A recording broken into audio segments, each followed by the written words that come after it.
Engineering ఎన్నేళ్ళు? ఉమ్, ఉమ్, 4 ఏళ్ళ కదా నాలుగేళ్ళు లెక్క. నాలుగేళ్ళు అంటే 2008 తర్వాత సాఫ్ట్వేర్ ఇంజనీర్లు అయిన వాళ్ళని చూడండి. అవును.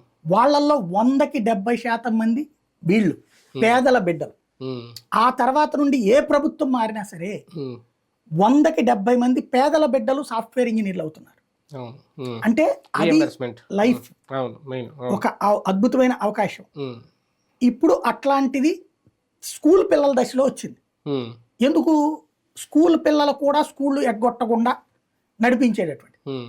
ఇది ఏ రాష్ట్రంలో ఉందని మనం వెళ్ళి విధి విధానాలు కానీ ఎత్తడానికి ఇదొక పాయింట్, విధి విధానాలు పక్క రాష్ట్రాల్లో తెలుసుకుంటాం ఏంటనేది, అది పక్కన పెడితే పూర్తి స్థాయిలో అధ్యయనం అనే పాయింట్ అన్నారు. అంటే ఇక్కడ ఎలిజిబిలిటీ అనేది చెక్క, ఆల్రెడీ అమ్మఒడి తల్లికి వందనం పేరు మారింది, నిన్నటి వరకు నేను ఆ పథకం తీసుకున్నాను అనుకున్నాను, నేను ఎలిజిబుల్ పర్సన్, నాకు ఒక అర్హత ఉంటుంది, ఇంకా నా మీద అధ్యయనం ఏముంటుంది? ఒకవేళ నేను అనర్హుణ్ణి అని ఏమన్నా డిసైడ్ చేస్తారా?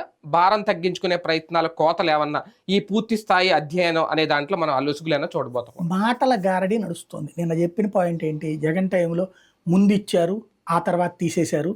ఏది ఒక కారు కొనుక్కున్నారని, సెకండ్ హ్యాండ్ కారు కొనుక్కున్నారని తీసేశారు, ఇట్లాంటి అనర్హతలు చేశారు అన్నటువంటి. లేకపోతే కరెంట్ వాడారని తీసేశారు, అట్లాంటి ప్రాబ్లం ఏం లేకుండా. దానికైతే అసలు ఇంకెందుకు? అయితే వాళ్ళందరూ కూడా ఇచ్చేస్తారా? ఇచ్చేద్దాం అనుకున్నప్పుడు అసలు ఇంకా వెతికేది ఏంది? హ్యాపీ అందరికి. మొత్తం 1,47,00,000 మంది ఎవరైతే వైట్ రేషన్ కార్డు ఉన్నారో వాళ్ళందరూ అర్హులే. 1,00,00,000 మందికి పైగా పిల్లలు ఉన్నారు.